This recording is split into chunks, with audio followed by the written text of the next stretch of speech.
Hello. I love these awkward silence when no one is there. uh, well, I'm just gonna talk to myself, I guess, if no one wants to be here. Alright, there's someone. Hi, Leo. How are you? Hello, Sunny. Hello, Scamaholics. Totlin by Supopri. Lara. Love you. Hello. Okay. So what I'm gonna do, I promised to do a German live stream. So what I'm gonna do is I'm gonna answer the most important questions that you guys have at the moment, important questions to you. I don't know, just to still be able to talk to some of you guys in English, and then I'm gonna switch to German. So yeah, genau. Also ich werde später. Ich habe gerade erklärt, ich werde jetzt ein paar Sachen auf Englisch beantworten, wenn irgendwelche wichtigen Fragen sind oder wenn mir irgendwas wichtig erscheint. Kann auch immer hin und her switchen. Ich weiß nicht, ob das ist, was sich Leute gewünscht haben. Ich glaube eher, Leute wollten, dass ich halt mal so einen ganzen Livestream auf Deutsch mache. Deswegen werde ich jetzt, wenn irgendwelche wichtigen Fragen am Anfang noch auf Englisch kommen, die auf Englisch beantworten und dann switche ich auf Deutsch durchgehend. Okay. So yeah, I hope everyone understood what I was saying. I'm good. I'm doing really good. I am comfortable right now. Excited to see you in 2 weeks. Yeah, stuff is it's coming so close. It's already September, right? I don't know how fast time has went by. It's crazy. It's crazy. What's happening at the fan event? How should I know? Oh, I know. I've known about it for such a long time. I wasn't able to say anything, always getting these texts why do you never do a fan event in Germany? I don't want to go to Paris to meet you. And I'm like, yeah, well, wait a bit.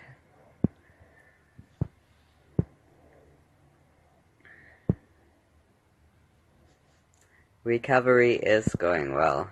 I feel really good.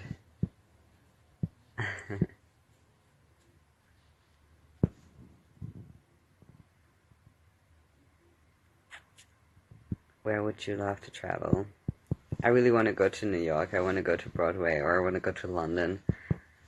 I actually still have a trip planned to London, but I just can't find the time to do it, so ja. Schade, dass du nicht kommen kannst zu dem Fan-Event. Aber wir sehen uns vielleicht nochmal wann anders. Vielleicht machen wir nochmal eins oder so. Und wir sind ja auch in den Folgen zu sehen. Okay, nicht wir, aber so ein bisschen. Hallo Lily, ich hoffe dir geht's gut. Ganz viel Liebe zu dir. Are you a theater kid? Yes, I'm a theater kid. I was like the guy, I had advanced class in theater in school, and I was the kid that made the whole class want to do theater. And my teacher actually, after I graduated, my teacher came to me and thanked me for what I did for the theater class, because I was such a driving force. But I just love it, so yeah. Lily, ja. Mein Gott, wie in so einem Tourbus, so eine Drucktour. I think we would kill each other. Probably. Wie geht's deinem Hund? Meinem Hund geht's gut. Oh, ich bin so froh, sie wieder da zu haben. Ich habe sie ewig nicht gesehen gehabt. Und genau, wir haben heute den ganzen Tag gekuschelt und ja, es hat vorhin ein bisschen gewittert und geregnet und dann kriegt sie immer Schiss. Deswegen habe ich sie dann umarmt an meine Brust genommen und mich um sie gekümmert. Do you remove your followers? No, I think I'm just losing followers. I don't know, probably because I'm not that much in Druk, but I don't actually mind. It's I don't care, and I'm private, so everyone who wants to join canned at the moment. But yeah, I'm gonna go public this Saturday, I think, yeah. Oh mein Gott, du hast meine Frage beantwortet. Oh mein Gott, du hast gemerkt, dass ich deine Frage beantworte. Wir beantworten uns alle gegenseitig die Fragen. Alle gegenseitig. Insta is fucked about followers, LMAO. I don't know. I really don't care, to be honest. I mean, I'm glad for everyone who's there, but I don't mind someone leaving if they don't feel interested anymore. I don't know how many pages I unfollowed by now. Like, do you know that, like, when you watch a series or, like, a video game or something, and then you're just obsessed with it, and, like, get into this fandom, and everything's like, oh my god, I love it, I love it, I love it, and then after a few weeks, you're like, what is that, and why is my full Instagram page spammed with it? So, yeah. That's how I feel sometimes. Maybe if I'm like spamming people, if like people, why do I follow this guy? Like, what the heck? Like, what does he do to my life that I want to follow him? Like, I don't know. Then I would just follow me as well. Wait, you're private? Yes, I'm private. Hallo Nico, ich habe dich eben noch gesehen, aber der Kommentar ist schon fort. Oh mein Gott, ich habe schon wieder einen Knopf gedrückt. Eieiei, man darf mich auch nicht mit Technik alleine lassen.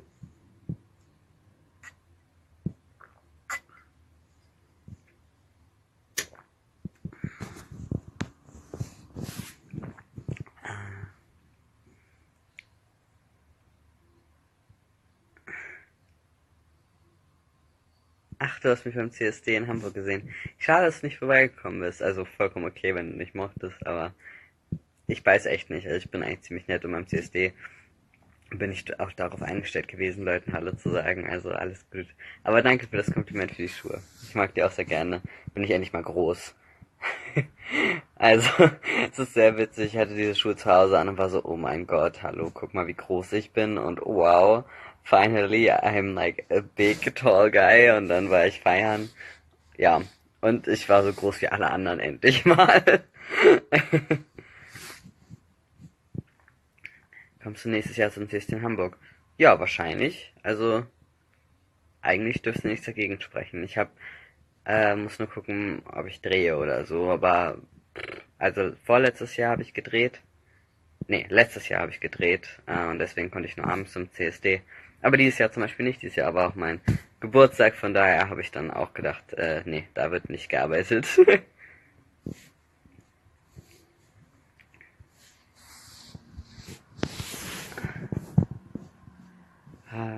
Ich save immer die Livestreams, außer ich mache irgendwas Dummes, dann wahrscheinlich nicht, also keine Sorge.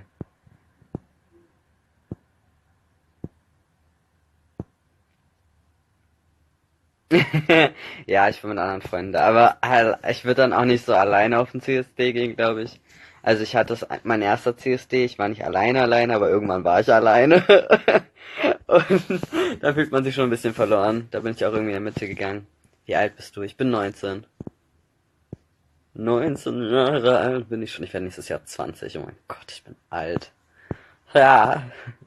Spielst du noch in einer anderen Serie mit Ausdruck? Nee, ich spiele in keiner anderen Serie mit. Ich spiele in einer Filmreihe mit. Obwohl doch, ich habe jetzt eine Rolle in einer Serie, aber nur so eine Doppelfolgenrolle. Also keine Hauptrolle. Also die Hauptrolle für die Doppelfolgen, aber ich bin kein Charakter, der immer wieder vorkommt. So. Deutsch. Man merkt direkt, ich kann mich überhaupt nicht mehr ausdrücken. Ja, echt alt, Lara. Du bist selber. Wie viele Tage jünger bist du als ich? Ich muss das mal nachrechnen. Gar nicht so viel jünger als ich. 13 Tage? Ja. Ja gut, wenn ich jetzt auf Deutsch rede, es tut mir leid für alle, die Englisch nur verstehen, aber ich habe es versprochen, dass ich einen Livestream auf Deutsch mache. Von daher, hier ist er. Wie heißt die Serie? Darf ich leider noch nicht sagen. Jedenfalls, ich weiß nicht, ob ich schon sagen darf, aber ich sag's einfach mal nicht, bevor ich sage und ich darf es nicht sagen.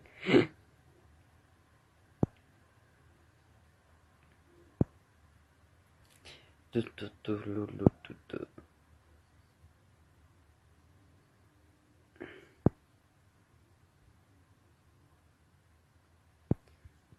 Ja, ich bin nicht mehr im Krankenhaus. Nee, ich bin gestern aus dem Krankenhaus entlassen worden sozusagen. Save the live. Look this. Ich save den Livestream. Sorry für die Kameraführung heute. Ich habe das nicht irgendwo hinstellen können, weil ich mein Handy gerade gleichzeitig aufladen muss, während ich das live mache. Von daher, ja. Kennst du?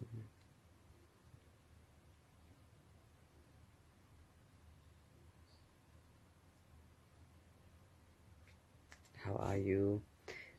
I am good. I'm doing good. I'm doing amazing.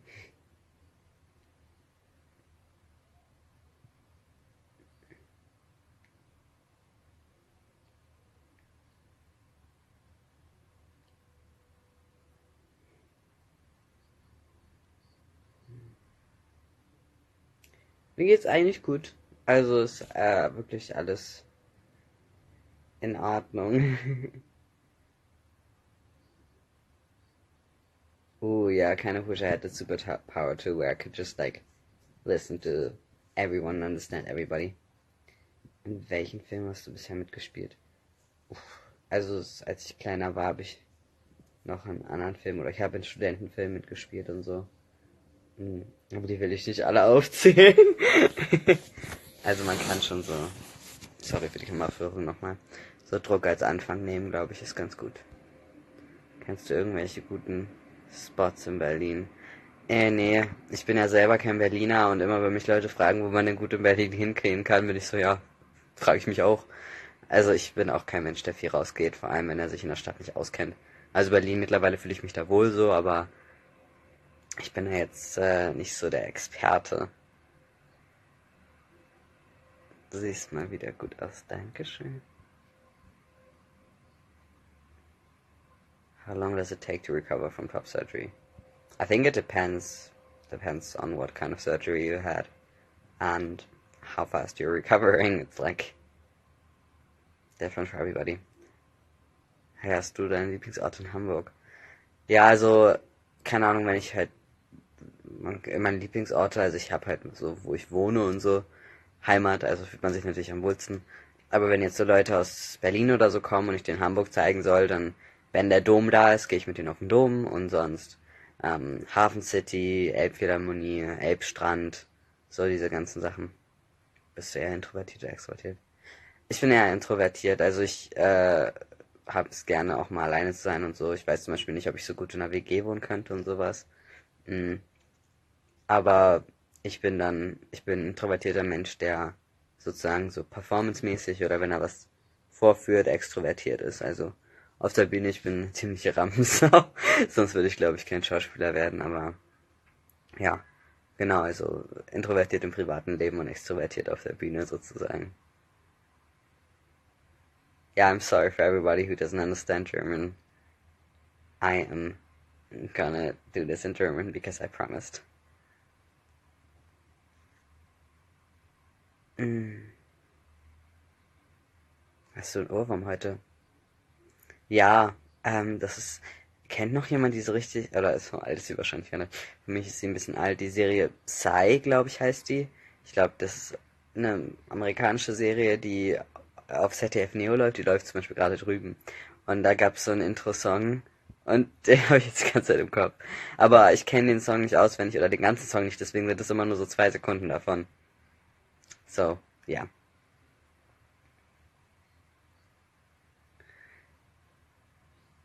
Wieso hast du auf Twitter den Tweet von Joe geliked, wo er gesagt hat, dass durch Druck nicht superior ist und wo er Scum Italias Rassismus verteidigt hat? Weil ich finde, dass Rassismus nicht das gleiche ist, wie wenn man das N-Wort sagt. Also, da gibt es für mich einen großen Unterschied. Als jemand, der richtigen Rassismus schon erlebt hat an eigenem Körper und an meiner Familie, da weiß ich, dass es einen Unterschied gibt dazwischen, wenn jemand das N-Wort sagt und wenn jemand ideologisch rassistisch ist. Das ist für mich ein Unterschied.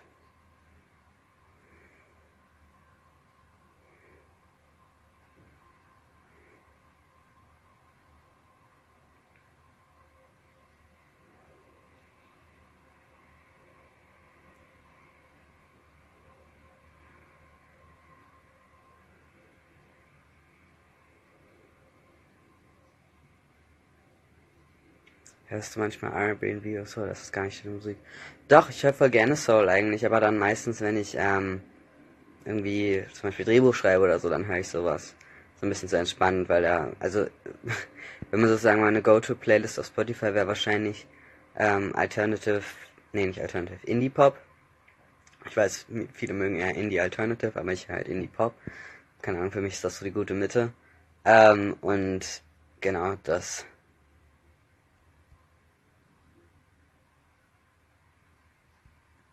Ja. Ich finde es auch rassistisch, das N-Wort zu sagen. Aber man ist nicht ideologisch rassistisch, wenn man das N-Wort mal gesagt hat.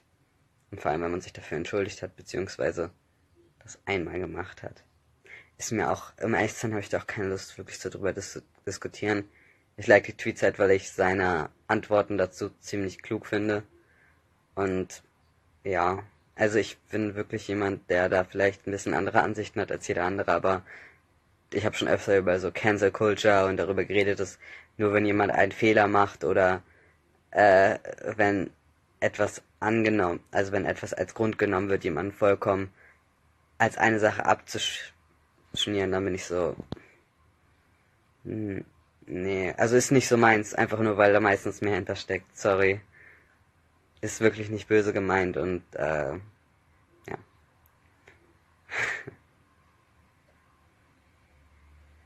Was ist dein Lieblingsfilm? Ach, mit Lieblingssachen bin ich immer total schwer, also ich mag die Fluch der Karibik-Filme total gerne, weil ich die voll äh, lange nicht mehr. Obwohl, ja, weil ich die richtig geliebt habe als Kind und so.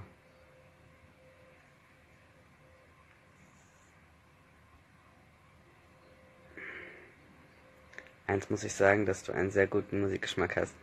Da hört fast immer Soul, aber manchmal R&B findest du halt ist echt ziemlich gut. Habe ich einen guten Musikgeschmack oder du? Eins muss ich sagen, das ist ein sehr guter Musikgeschmack, den du da hast. Oh, da wäre ich mir aber nicht so sicher. Mein Musikgeschmack ist sehr umstritten in meinem Freundeskreis.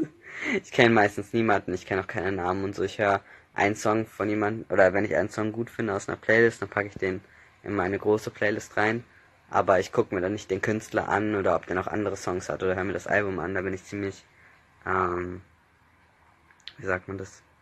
äh, close-minded? Nein, keine Ahnung. Da bin ich dann immer so ein bisschen so, okay.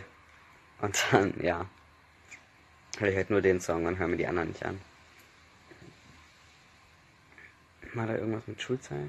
Vermisste Schule? Nicht wirklich. Also Schule war für mich nicht so das beste System. Ähm, aber ja, es ist was Schönes, keine Ahnung. Für mich nicht so. Also ich vermisse es auf jeden Fall nicht.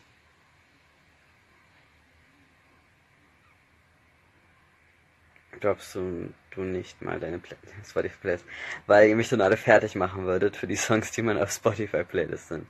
Deswegen droppe ich die mal nicht. Hm. Du musst unbedingt Glee auf Netflix schauen. Ich habe früher Glee geschaut, als es rauskam. Ich weiß gar nicht, auf welchem Sender das lief. Aber es war nicht so meins. Ich mochte die Hauptcharaktere nicht so gerne. Keine Ahnung.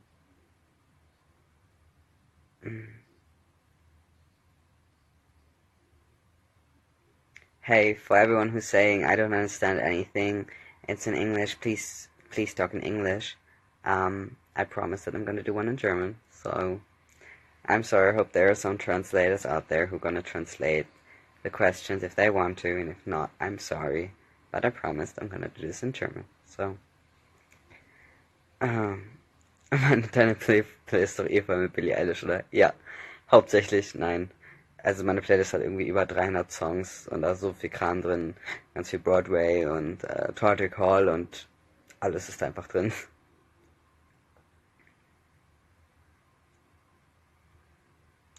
Wie alt bist du? 19.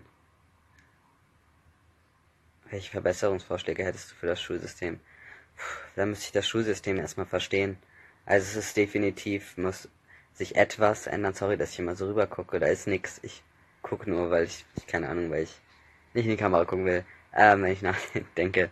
Ähm, es muss sich definitiv an was an dem Lehrer-Schüler-Verhältnis verändern. Ich habe so viele Freunde, die einfach aus Eifersucht von einem Lehrer oder weil der Lehrer sich nicht mit denen gut verstanden hat, äh, zum Beispiel Abitur nicht machen konnten und sowas. Das geht einfach nicht. Dafür müssten einfach Instanzen eingeführt werden, die sowas blockieren.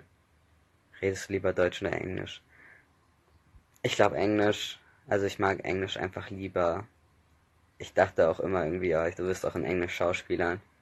Ich weiß nicht warum. Englisch fühlt sich für mich manchmal wie eine Sprache an, wo man weniger sagen muss, um das auszudrücken, was man meint. Ich weiß nicht. Auf jeden Fall mit Freunden oder so, die das auch selber so fühlen, gibt es halt auch Momente, wo wir dann einfach mitten in der Konversation von Deutsch zu Englisch wechseln. Also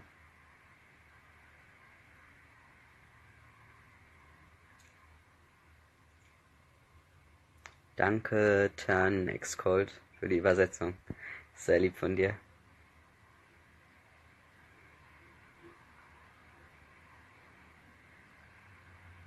Handzeichen des Tages. Ähm, Was könnte denn das Handzeichen des Tages sein? Nicht irgendwie so eine Welle. Das Handzeichen des Tages. Sign of the Day. Hast du eine Macke? Ja, hier oben.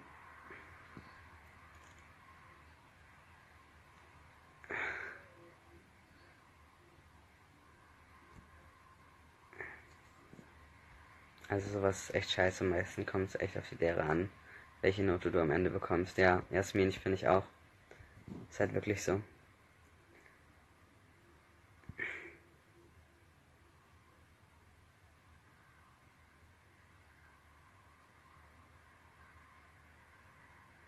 Ja, siehst du, ich bin Übersetzerin und habe das Gefühl, dass man sich in Deutsch viel besser ausdrücken kann als im Englischen.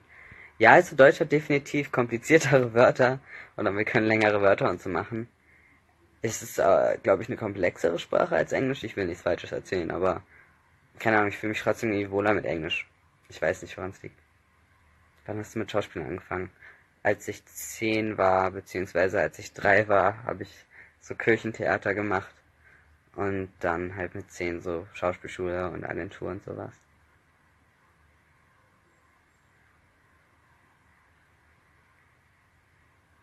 Ich bin wegen meinem Chemielehrer sitzen geblieben. Ja, dass man das überhaupt so fest sagen kann, also dass man weiß, der und der ist schuld, so. Das alleine zeigt doch schon, dass da irgendwas nicht richtig sein kann.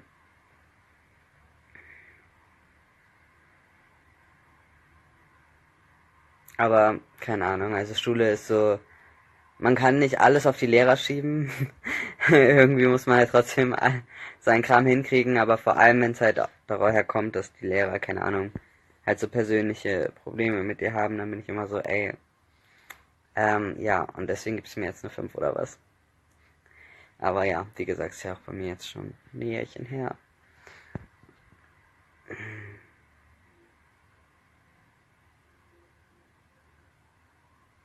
Hm, wie geht's dir? Mir geht's gut. Dankeschön, ich hoffe, dir geht's auch gut, Mandy.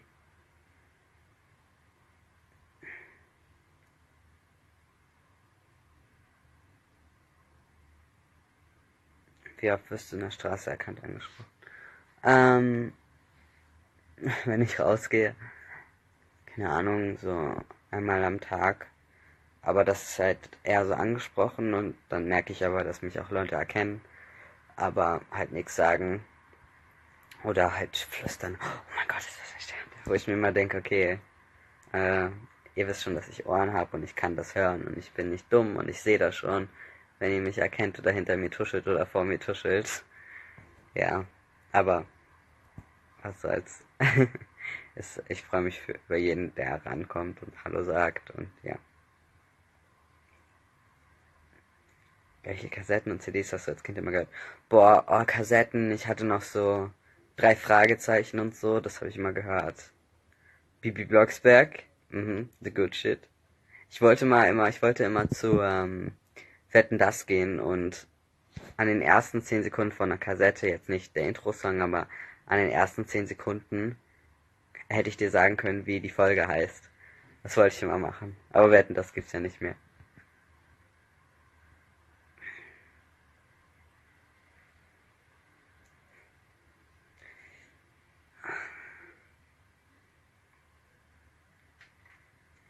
Servus, Bibi und Tina, ja. Einfach die guten Sachen, was man halt so hört. Wirst du denn gerne auf der Straße angesprochen? Dann nervt ich das eher.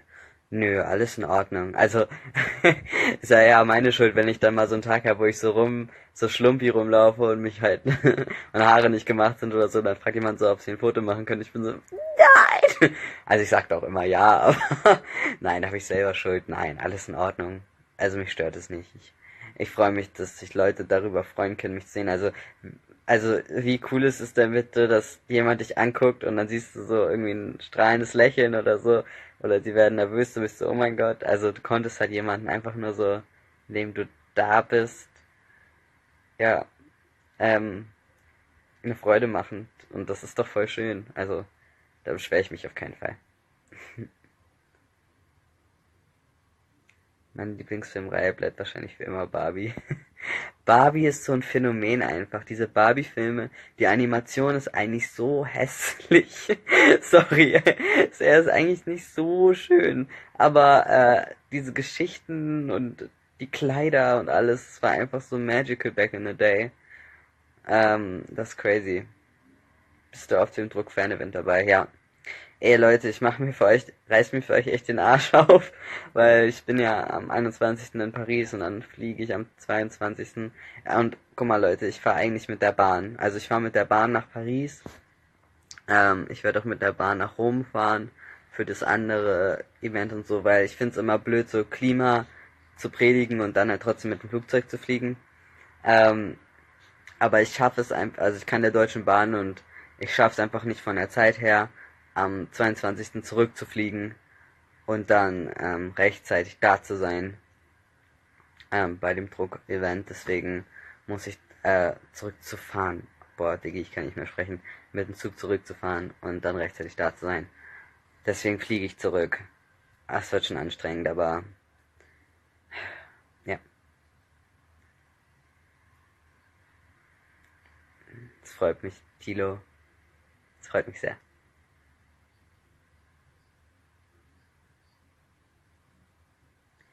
Du weißt Judo, oder? Kämpfst du nicht? Kämpfst du mich, bitte? Ich brauche einen Schlag.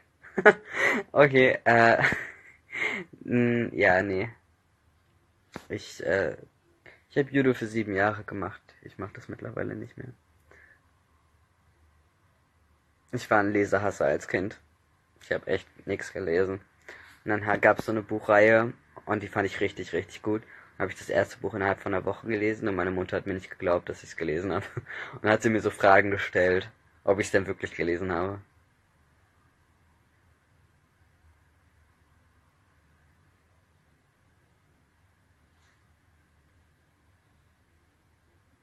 Ich möchte auch kommen, aber Berlin ist 6 Stunden entfernt. Ja. Ist schon ein Trip, ne? Ich meine, ich komme aus Paris, Entschuldigung. Aber ich kann es voll verstehen, also. Soll ja auch nicht. Ich mach mich mal ein bisschen mehr gemütlich. Soll ja auch nicht unnötig stressig sein. Kannst du mich bitte motivieren, meine scheiß Hausaufgaben zu machen? Mach deine scheiß Hausaufgaben, weil dann musst du später für die Klausur nicht so viel lernen. Weil wenn du die Hausaufgaben machst, lernst du automatisch.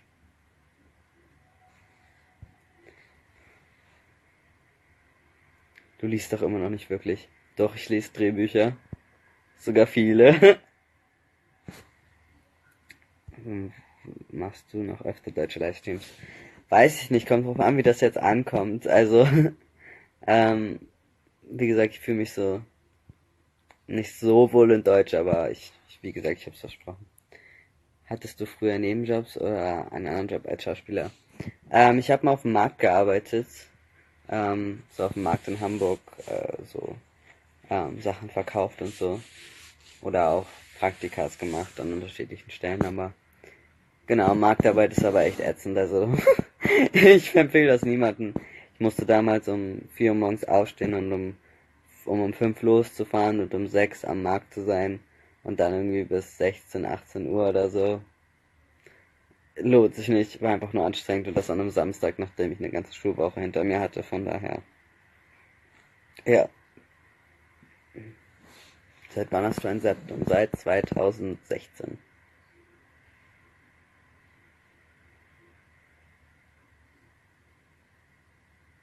Weißt du, wie lange dieses Druckevent gehen soll? Nee, weiß ich nicht.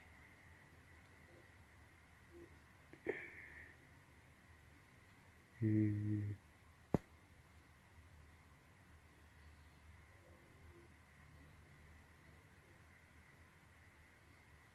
Wirkst irgendwie entspannter auf Deutsch. Auf Deutsch benutze ich mehr Slang, im Englischen fühle ich mich dann immer komisch, wenn ich Slang benutze. Ja. Ich benutze halt, keine Sache. Okay. Ich merke schon, meine Stimme wird grandios. Warst du schon mal im Phantasialand oder Europapark? Nee. Ich war auch erst einmal im Heidepark und da war ich irgendwie 10 oder so.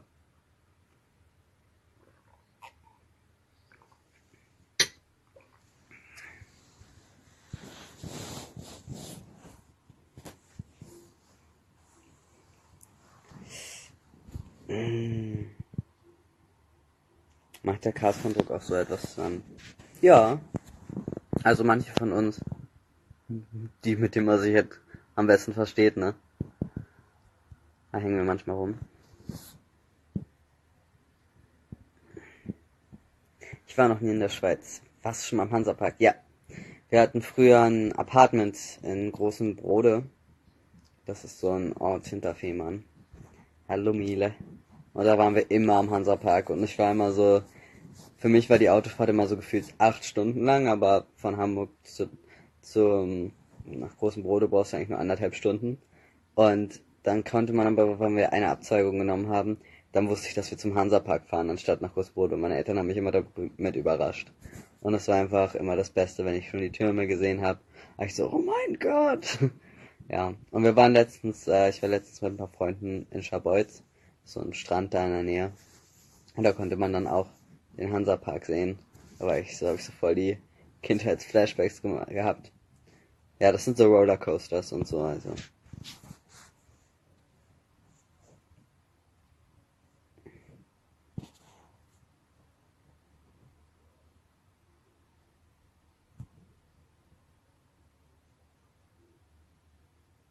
Ach cool, wusste gar nicht, dass da jetzt ein Tower hingebaut wurde. Wobei diese Freefall Tower sind nicht so meins, aber voll cool.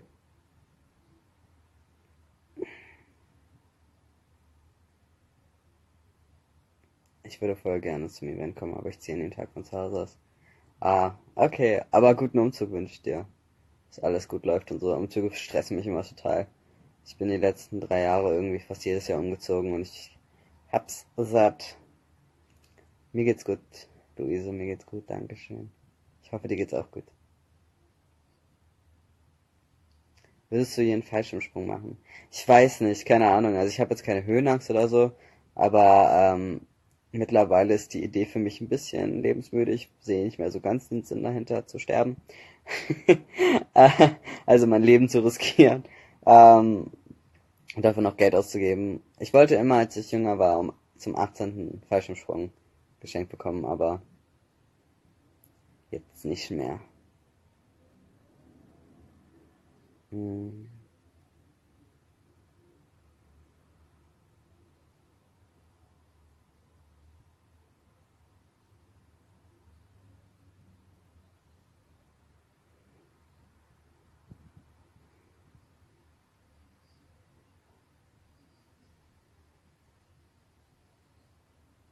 Tschüss, Lara. Hab dich auch lieb.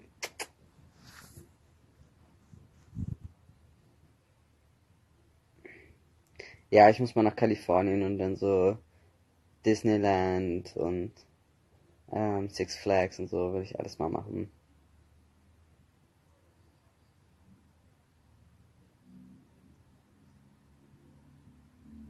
Warst du schon mal in Amerika? Nee.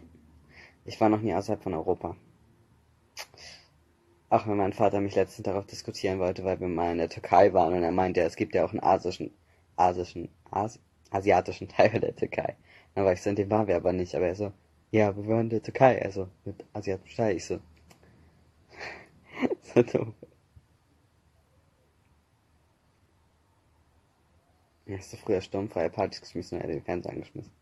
Er hat den Laptop angeschmissen, Internet, YouTube immer. Ich war nie so der Fernsehmensch. Und Partymensch war ich auch voll lange nicht. Als ich 15 geworden bin, habe ich angefangen, auf Partys zu gehen. Aber da hast du dann auch niemanden, mit dem du so auf Partys gehst. Sprichst du jetzt normal Englisch oder Deutsch? Ich sprech, also Deutsch ist meine Muttersprache. Und Englisch ist meine zweite Fremdsprache. Meine erste Fremdsprache. Kannst du surfen? Nee. Da wäre ich ja voll der coole Typ, wenn ich auch noch surfen könnte, ne? Das kann ich nicht.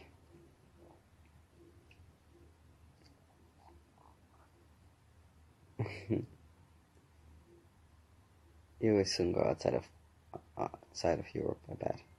Ich weiß es nicht, also es ist auf jeden Fall noch nicht in Planung oder so.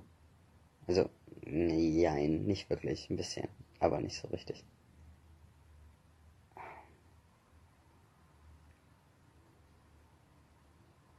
Ich kann leider keine andere Fremdsprache außer Englisch.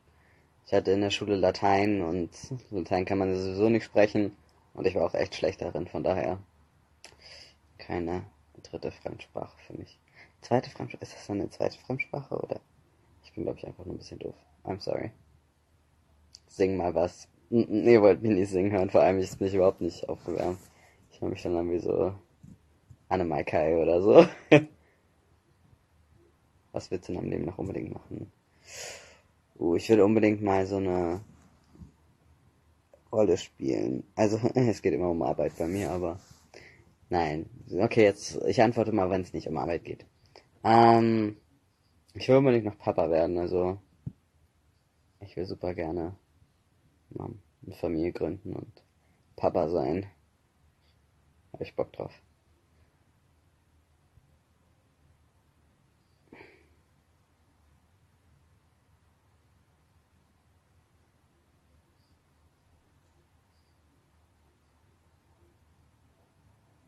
Ja, ja, ich spreche nicht fließend Italienisch. Sehr, sehr gemein, was da für Kommentare kommen, Entschuldigung.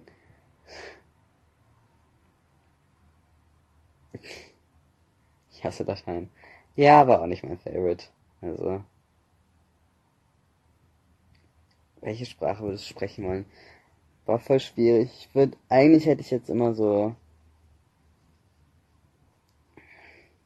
Spanisch oder Französisch, aber ich glaube, dass es dann doch cooler wäre, irgendwie Mandarin oder so zu sprechen.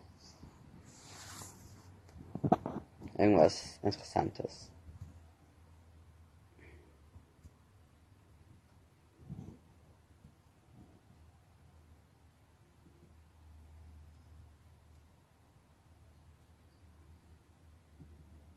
Yeah. Pay attention in class. I'm gonna save this live. No worries, you can watch it later. Französisch ist viel schlimmer. Keine Ahnung, also Latein ist für mich halt total schwer gewesen, weil ich habe Englisch auch nur gelernt, dadurch, dass ich es halt konsumiert habe in Medien und so. Und bei Latein hatte ich ja überhaupt nicht die Möglichkeit dazu. Deswegen glaube ich, dass mir Französisch sogar noch leichter gefallen wäre, wenn ich es genommen hätte, als Latein. Ja. Und ich bin richtig schlecht im Vokabeln lernen. Also ich weiß nicht, Texte mit Kontext und so kann ich sehr gut auswendig lernen, aber Vokabeln überhaupt nicht. Wie lange bist du noch krankgeschrieben? Ich bin überhaupt nicht krankgeschrieben. Ich bin nicht krankgeschrieben. Ich arbeite nächste Woche wieder.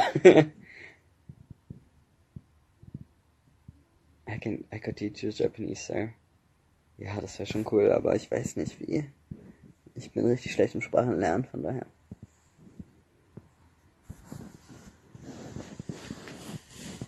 Die Chicken Nugget. Ich weiß nicht. Also ich würde mir auf jeden Fall Mühe geben. Hm. Ich wäre echt gerne irgendwann Vater, aber dafür muss man erstmal eine Familie und so haben, von daher. Und ein festes Einkommen. Was arbeitest du? Ich habe nächste Woche ein Interview und eine Kostümprobe für, für eine Produktion. Kennst du Dan und Phil? Ja. Ich folge Dan, glaube ich, sogar auf Twitter. Ja. Der hat diesen sehr relatable Cookie Dough Tweet gestern, glaube ich, gemacht. Ich gehe nicht mehr zur Schule, nee. Ich bin aus der Schule raus. seit letztem Jahr. Do you draw in real life? Ich meine ja, aber nicht gut. Also ich bin nicht sehr gut im Zeichnen oder so. Ich mag Kunst. Ich habe auch Kunstprofil gehabt in der Schule, aber ich habe mehr lieber so Plastiken und so war mehr so meins. Collagen, whatever. Aber zeichnen kann ich gar nicht. Wo wäre dein Traumwohnort? Hm. Ich mag Hamburg eigentlich sehr gerne. Keine Ahnung. Also ich glaube, ich werde schon in Deutschland sterben, weil Deutschland einfach so ein Land ist, wo du dich sicher fühlst. Ich glaube, für viele junge Menschen ein bisschen zu sicher, deswegen wollen sie so raus hier. Aber ich will auch zum Beispiel nicht in die Innenstadt ziehen. Also ich wohne zwar in der Stadt, aber nicht so ganz drin. Und ich will zum Beispiel auch nicht so gerne nach Berlin ziehen. Ist mir, glaube ich, einfach ein bisschen zu wild.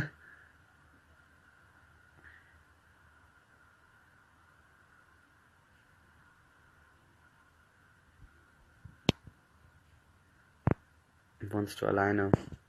Jein.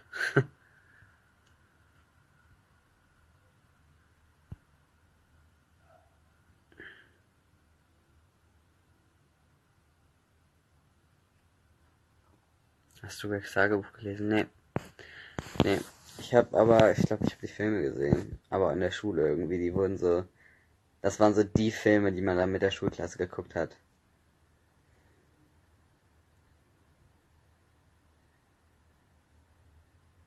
Würdest du mal im Ausland leben wollen? Ja. Ich glaube schon, also irgendein englischsprachiges Land hätte ich jetzt nichts gegen. Für ein paar Jahre.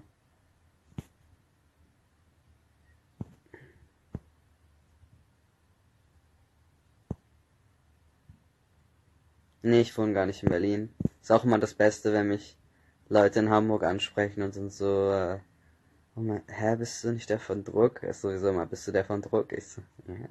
Hi, freut mich sehr. Dann so, was machst du hier? Ich so, Entschuldigung, ich wohne hier, aber doch nicht in Hamburg. Ich so, ja doch. Ich bin ja nicht mein Charakter, auch wenn das manchmal ein bisschen schwer ist zu verstehen. Hattest du oder hättest du jemals Bock auf einem Bauernhof zu wohnen? Mein Cousin wohnt auf dem Bauernhof und früher im Sommer war ich da immer für ein paar Wochen. Aber ich glaube, es ist nicht so meins.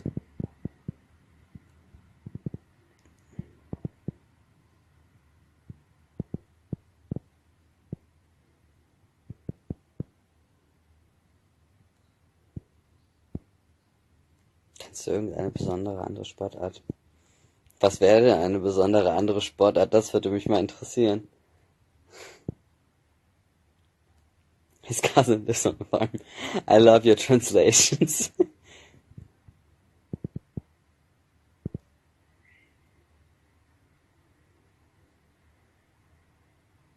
Wie oft am Tag gehst du eigentlich raus oder gehst du nie raus? Eher Tendenz nie. Viele kennen dich halt nur als David. Ja, das stimmt. Obwohl ein Abspann am Ende der dritten Staffel war, wo mein echter Name stand. Äh, Ich finde es jetzt sehr interessant, dass trotzdem immer noch irgendwie Menschen glauben, dass es echt ist. Also spricht ja eher für die Serie, aber ja.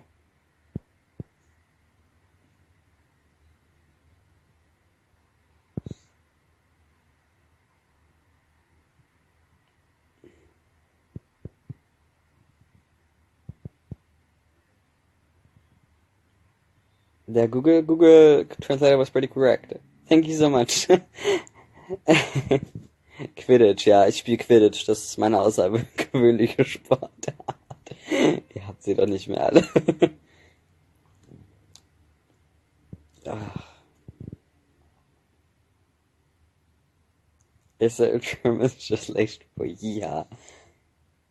Ähm, Yippee-Yo, aber ich glaube, das ist auch Englisch. Was kann man noch sagen? Hü-Hot, Hü-Hot. Das sagt man auch noch.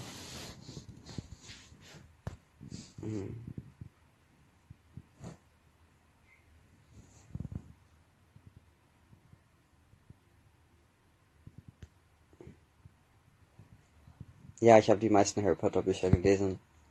Die habe ich geschafft.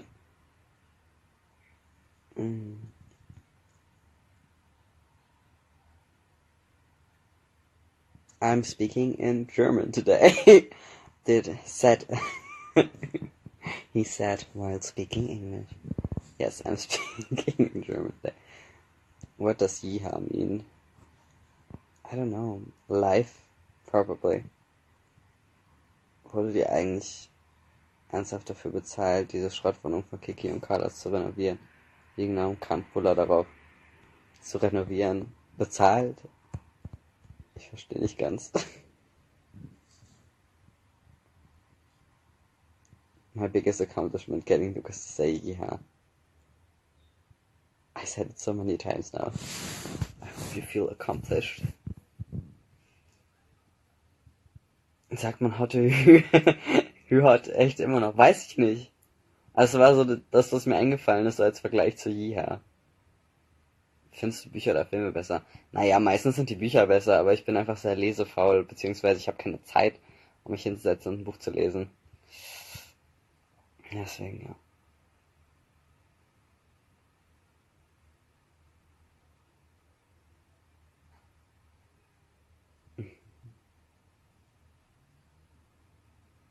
You look tired, maybe you need to rest. I don't know, maybe I should ask that myself. Wait, I can do that. I think it's, ja. Ich finde es manchmal ein bisschen komisch, wenn dann so Leute schreiben, die ja, also wenn ich dann schreibe, ich will ein Live morgen machen oder so, und dann sind Menschen so, ja, nee, aber mach das nicht, wenn du nicht bereit bist, ne? Also fühl dich überhaupt nicht unter Druck gesetzt. Ich glaube, das ist lieb gemeint und wenn es Leute schreiben, ich nehme das ja auch nicht böse oder so. Aber ich kann eigentlich sehr gut einschätzen, was bei mir so los ist, weil ich halt in meinem Kopf oben drin bin. Wisst ihr, was ich meine? Und dann ist es manchmal so ein bisschen komisch, weil ich denke, okay, denkt ihr jetzt, ich bin so davon abhängig, was ihr mir sagt oder was ihr mir denkt, so von wegen, was für Druck ihr mir macht, dass ich daraus entscheide, was ich tue, oder wollt ihr einfach nur, dass ich nie an diesen Punkt komme? Das ist manchmal so ein bisschen schwierig für meinen Kopf, weißt du? Wisst ihr? Naja. Egal. Jedenfalls. Das ist, keine Ahnung, ich weiß nicht, wie ich darauf jetzt gekommen bin. Sorry.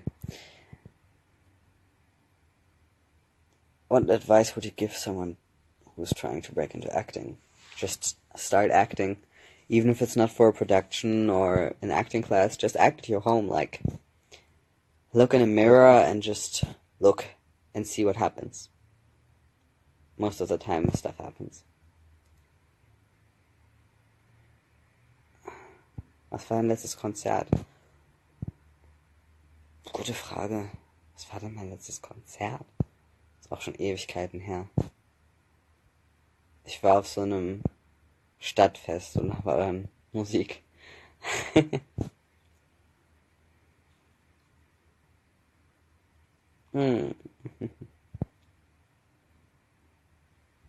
So, ich kann versuchen, ein bisschen langsamer zu sprechen.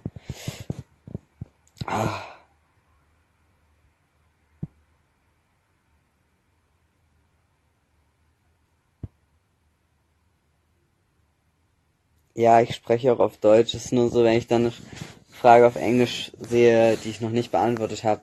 Ich meine, es ist ja so, dass im Livestream sich halt öfter mal so Fragen wiederholen und dann denkt man sich so, okay, ich beantworte sie nochmal und sowas. Aber wenn man da mal eine neue Frage sieht oder so, die gerade gut passt oder wo du gerade eine passende Antwort zu hast, dann willst du sie auch beantworten. Und keine Ahnung, wenn die Frage auf Englisch gestellt ist, gehe ich halt davon aus, dass die Person kein Deutsch versteht, und dann tut es mir ein bisschen leid, wenn ich die Frage dann auf Deutsch beantworte und die sitzen so vor dem Bildschirm, sind so, okay, cool, Dankeschön. Hast du Tipps für mehr Selbstbewusstsein? Selbstbewusstsein ist für mich so eine Sache, die sich entwickelt, wenn man sich mehr mit sich selber und was man selber über einen denkt, auseinandersetzt, als was andere über einen denken. Weil ich habe halt vor langem gedacht, boah, keine Ahnung, ich bin so unselbstbewusst und mir geht so scheiße, weil mich niemand mag und weil niemand irgendwie mich versteht und so. Aber am Ende des Tages habe ich mich selber einfach nicht gemocht. Ich mochte selber nicht, wie ich aussehe oder wie ich spreche oder was ich mache oder was ich tue so. Und dadurch war ich halt unselbstbewusst und habe mich jetzt selber die ganze Zeit fertig gemacht. Du bist halt selber dein größter Mobber sozusagen. Deswegen musst du halt Dinge an dir finden, die du magst, damit du dann diese Dinge embracen kannst und sozusagen dazu stehen kannst, hey, das ist voll cool, dass ich das mache und dass das ein Teil von mir ist. Ich bin eigentlich voll cool. Und dann wird es auch selbstbewusster. Nicht arrogant, aber selbstbewusster. Sorry nochmal für die wackelnde Kamera, aber ich kann da das nicht anders hinstellen.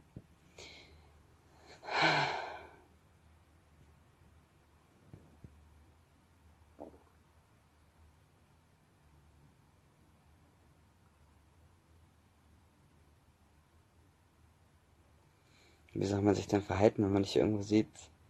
Ich weiß nicht. Also, keine Ahnung, ich bin ja auch nur ein Mensch. Also keine Fotos von mir machen oder so, ohne mich zu fragen. Oder, also ich finde es manchmal komisch, wenn Leute mich fragen, kann ich ein Foto von dir machen? Weil meine Freunde würden mir nicht glauben, dass ich dich getroffen habe. Ich bin so, einfach nur ein Foto, wo ich irgendwo stehe und dann macht ihr davon also ein Foto von, wisst ihr, dass es irgendwie. Also es fühlt sich komisch an, oder? Wenn jemand Fremdes einfach ein Foto von dir macht. Wenn wir ein Foto zusammen machen, das ist voll okay. Also alles in Ordnung. Das kann ich voll verstehen und äh, ich hab da Spaß dran. So, ich bin da voll offen und lieb. Aber so einfach nur ein Foto von mir machen, vor allem wenn sie mich nicht fragen, das finde ich echt nicht okay. Oder ein Video oder so, finde ich nicht cool. Würde ich auch nicht wollen. Würde ihr wahrscheinlich auch nicht wollen. Ja. Und deswegen kann ich dir helfen? Nein? Wolltest du nur gucken oder? Okay. Alles klar. Ist gut? Ja. Okay. Sorry. Ja. Also, wenn ihr euch verhalten sollt, keine Ahnung. Sagt einfach Hi. Bist du nicht Lukas? Da freue ich mich schon mal, dass ihr meinen Namen wisst. Und dann können wir gerne kurz quatschen und irgendwie ein Foto machen oder was auch immer. Äh, wann wurdest du das erste Mal von einem Fan angesprochen? Auf dem Dom. Das hat sogar ein Freund von mir aufgenommen. Es tut mir immer noch leid für die Person, ich werde das niemals posten oder irgendwas damit machen. Genau, ich wurde das erstmal auf dem Dom angesprochen in Hamburg. Das war sehr lustig und sehr, sehr nett.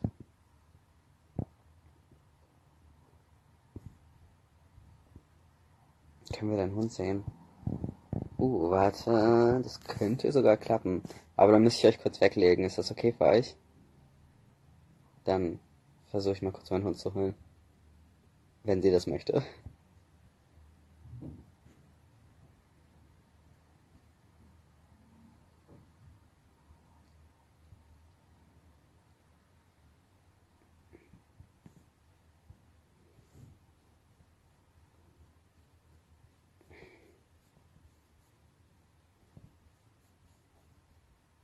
Okay, dann hole ich sie kurz.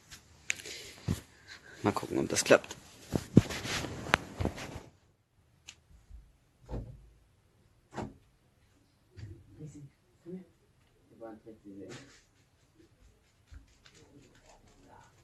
Sieht man alles nicht. Komm mal, komm mal.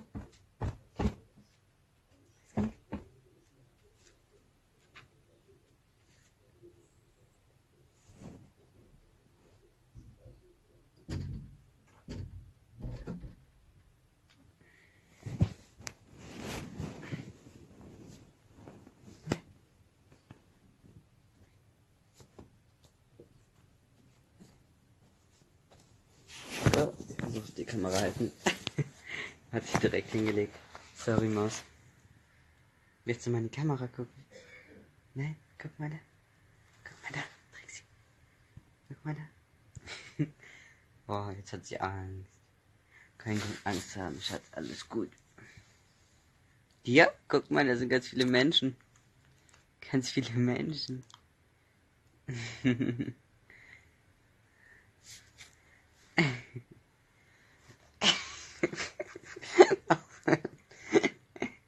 Ja, habe ich dich jetzt weggenommen. Von da drüben, von deinem kuscheligen Platz. Ja, ist unfair, ne? Tut mir leid. Bist jetzt sauer auf mich.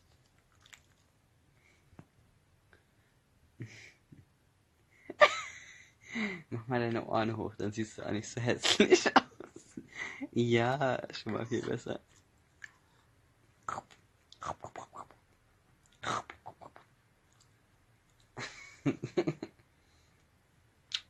Soll ich dich wieder rüberbringen? Ich glaube, ich muss sie wieder rüberbringen. Ich glaube, sie ist gerade depressed. Oh, sie dreht sich weg. Nein, okay, sie lehnt sich an. Äh, Kamerahaltung ist jetzt schwierig. Ach, guck mal, wie schön sie aussehen kann. Guck mal, mit Ohren hoch und so. Das ist doch hübsch. Das ist doch hübsch, oder? Nee, alles gut. Ja, sie kommt schon. Okay. Tschüss, Trixie. Sag tschüss, Trixie. Tschüss. Wuff, wuff. Alles okay.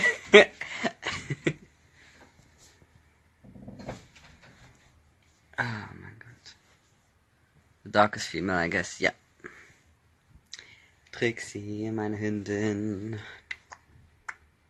So, jetzt hatte sie auch ihr Kameradebüt. Trixie heißt sie. Du wirkst mega authentisch. Boah, sehr gut. Puh. Ja, eigentlich bin ich jetzt total die Tiefe, aber gut, dass ich authentisch und down to earth wirke.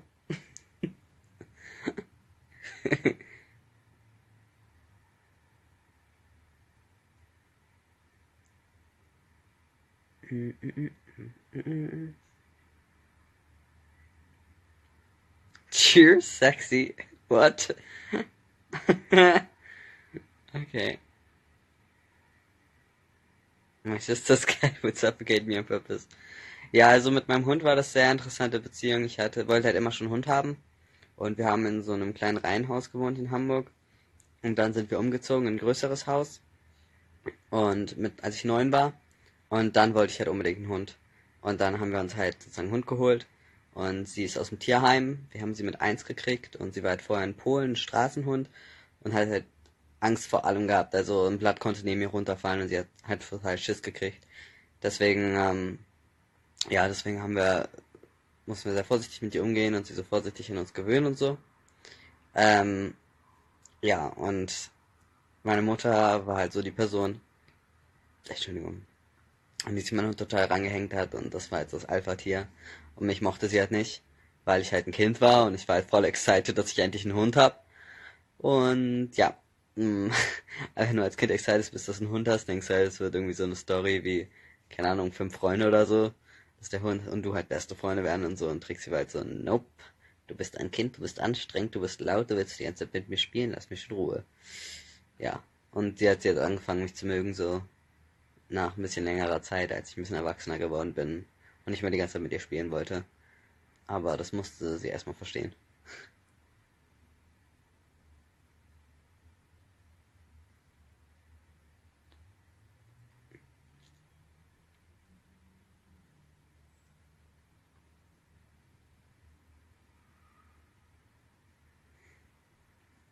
I love your deep voice. Ich kann eigentlich, ja, ich kann sehr tief sprechen. Also, ich kann auch so extra tief sprechen. Aber keine Ahnung, vielleicht ist es Angewohnheit, dass ich hoch spreche. Oder keine Ahnung. Also ich achte da nicht so drauf. Ich habe das nie so absichtlich tiefer gemacht. Hast du ein Leiblingsleid im Moment? Oh, sorry. Eigentlich lag ich nicht über Rechtschreibung, weil ich ja selber LRS habe, aber Leiblingsleid ist natürlich eine super Frage. Ich habe ein Leiblingsleid im Moment. Äh, Existing ist mein Leiblingsleid im Moment.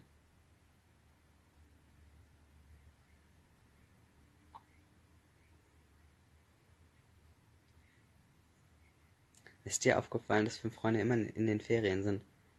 Ich dachte, das ist so normal, dass die immer in den Ferien sind. Keine Ahnung. Okay, ich werde mich dann mal so langsam verabschieden. Äh, Ich hoffe, ihr hattet ein bisschen Spaß. Der nächste Livestream wäre dann wieder auf Englisch. Es tut mir, wie gesagt, nochmal leid für alle, die Englisch nicht so gut verstehen, aber es sind einfach so viele Menschen, die Englisch besser verstehen als Deutsch. Und ich hoffe aber, wir können ja von Zeit zu Zeit immer das hier machen.